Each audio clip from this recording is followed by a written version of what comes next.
Today we'll learn the last transformation. You'll remember that we've done translations, reflections, rotations, and now this last one is called a dilation.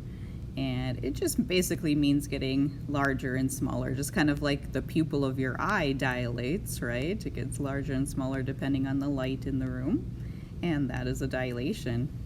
So in dilations, you'll see an image and a pre-image, and one will be bigger and one will be smaller. And so what does that mean for isometry? Well, an isometry is where the image and the pre-image are congruent, and these are not congruent. So dilations are not isometries. The image and the pre-image are similar to each other, but they're not congruent. In this example, can you tell if we're looking at a reduction or an enlargement? And the key is those letters. Do you see that one's P and this one's P prime? So here's the original. That's the pre-image, and this is the image. So you can see that it got larger. So this is an enlargement. And then when we're talking about the scale factor, we could actually measure the heights of these guys and compare those. But we don't have that this time, so we can actually use the distance from what's called the center of dilation. I think of the center of dilation as being a spotlight that's shining on the person. And then you can sort of picture this as being his really tall shadow on the wall behind him. So anyway, if you measure from that center of dilation, you'll notice that the pre-image is 6 units away and the image is 15 units away. And so we have two options for the scale factor. We could either say the scale factor is 6 over 15 or 15 over 6, but only one of those is right. And I want to help you try to figure out which one would be right. 6 over 15 as a decimal is 0.4, and 15 over 6 is 2.5. And which one of those numbers screams enlargement to you? I would say the 2.5. We could say that that guy is getting 2.5 times taller because it's an enlargement. And so for enlargements, it always makes sense to have the larger number on the top because that indicates an enlargement. On most of these problems, I just consider both options and then try to decide, okay, well, had this been a reduction, 0.4 makes sense. But I was looking for a big number since I was looking for an enlargement. So the scale factor is 15 over 6. Feel free to reduce that if you'd like, 5 to 2, or write it as a decimal, that's fine too. There's two ways that I'm going to ask you to do dilations. One is on a graph and one is using a ruler, and we're going to start with the graph one first. Here I've got a pre-image triangle, and maybe we should just fill in the coordinates. That first point is 0, 2, this point is 2, 5, and this one over here is 5, 1. I suppose we could label them A, B, and C, but the idea is that we want to dilate this by a scale factor of 2. We use K for the scale factor. Would you say that this is going to get larger or smaller? And this is supposed to give it away. If that's bigger than 1, it gets bigger. If it's smaller than 1, it gets smaller. So a 2 makes me think of doubling. And we literally just take those points and double the coordinates. 0 times 2 is 0. 2 times 2 is 4. For the point 5, 1, I'd have 5 times 2, 1 times 2.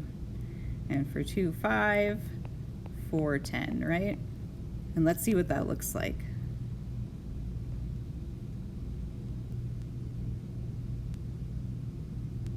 So there's our image, and maybe it looks more than twice as big. You might be thinking of the area inside though. If we look at just the lengths of the sides, the lengths are what doubled. But we know that the area is affected by a square, so it makes sense that the area would look maybe 4 times bigger. I should also mention that this technique of just doubling the x and y coordinate, that only works when the center of dilation is coming right from the origin, picturing that as the spotlight shining on each of those corners of the triangle. So that's a dilation on a graph. Now we're going to try one using our ruler. You'll notice I put the center of dilation inside of the shape just for fun to see how that would affect it. And our scale factor is 1/3 this time. Are we expecting a bigger or a smaller kite? It looks like a kite to me. A scale factor of 1/3 makes me think shrinkage, right? It's going to shrink to 1/3 of its size, at least lengthwise. Now the key to this is that you always want to have the 0 of your ruler on the center of dilation. I don't care which point you're working on. Always the 0 is at the center of dilation. And I'd like you to use the centimeter side, just because we can usually get more precise. I'm going to start with, we're just going to go point by point. So I'm going to start with this point over here. And it looks like, notice my 0 is at the center of dilation.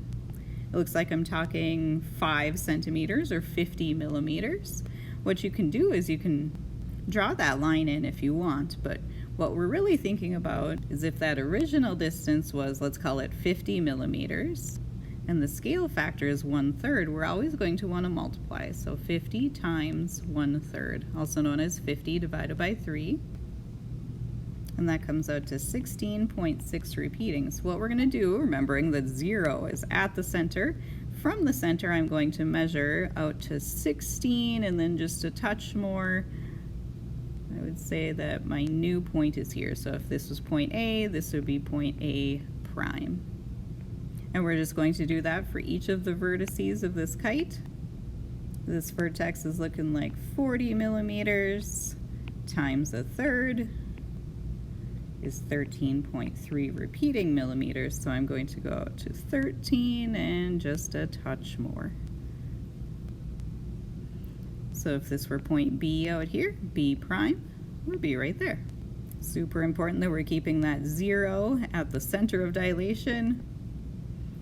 For this next point, it's looking like maybe 2.2, I'll say 22 millimeters times 1/3 is 7.3 repeating. And it's good that my 0 is lined up here because from there I'm going to count from there 7 and 1/3, 7.3 repeating. Just get as close as you can. So if this was C, then this is C prime. And then this last one seems to be matching point B, probably because of the symmetry of the kite. So if it's 4 centimeters or 40 millimeters, 1/3 of that was 13.3.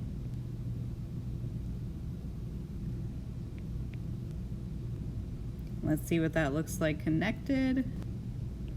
And the idea is that that got 1/3 the size it was, lengthwise anyway.